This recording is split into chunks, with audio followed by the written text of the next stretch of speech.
मला बरेच लोक सध्या मेसेज करतात की राहुल म्युच्युअल फंड जर स्कॅम निघाला तर काय करायचं आम्ही, तर तुला काय वाटतं याच्यावर? म्युच्युअल फंड स्कॅम आहे असं म्हणजे मूर्खच लोक बोलतील, कारण की आज म्युच्युअल फंड हा असा प्रॉडक्ट नाही आहे की ज्याच्यामध्ये कुठे रेग्युलेटर बसलेला नाही. बरोबर. आज 3 रेग्युलेटर, सेबी आहे, एम्फी आहे, NISM आहे, हे सगळे तुम्हाला बघत आहे.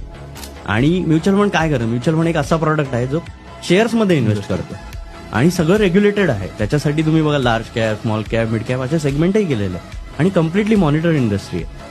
आणि दुसरी गोष्ट, आजच्या डेटला ही इंडस्ट्री एवढी मोठी झाली आहे की असं म्हणतो की आपण काही बँका मोठ्या होत्या त्या अचानक फेल झाल्या, पण कसं की त्या सिस्टमला धोकादायक होते, त्यामुळे रेग्युलेटर त्यांना फेल नाही होते. बरोबर. त्यामुळे बाकी हे सगळं नसेल तरी हा विचार करायला पाहिजे आपण आज की ही मोठी इंडस्ट्री एवढी झाली आहे की तिला फेल काही झालं तरी गव्हर्नमेंट नाही होत. बरोबर, व्हेरी ट्रू. त्यामुळे ही असं स्कॅम वगैरे ते सगळीकडे थोडेफार होतच राहतात, पण म्युच्युअल फंड इंडस्ट्री स्कॅम आहे म्हणणं अतिशय चुकीचं.